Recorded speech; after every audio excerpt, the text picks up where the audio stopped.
Hello everybody, welcome back. Today as well we have got another video. In this video I'll show you how you can log in on SBS app. But before that, please do make sure to like our video, subscribe our channel, and yes, without any further delay, let's get started. First of all, for you to simply log in, all you need to do is simply go ahead first install the particular app. It's available on App Store. Currently it's not available in my country, but if you're in Australia it will be available.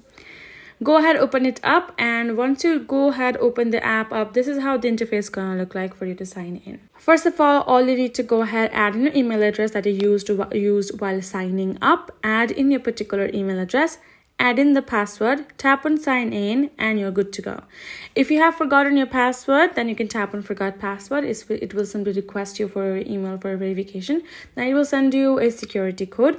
Make sure you copy and paste and follow the steps along, and then re-enter your new password, confirm it, and there you go.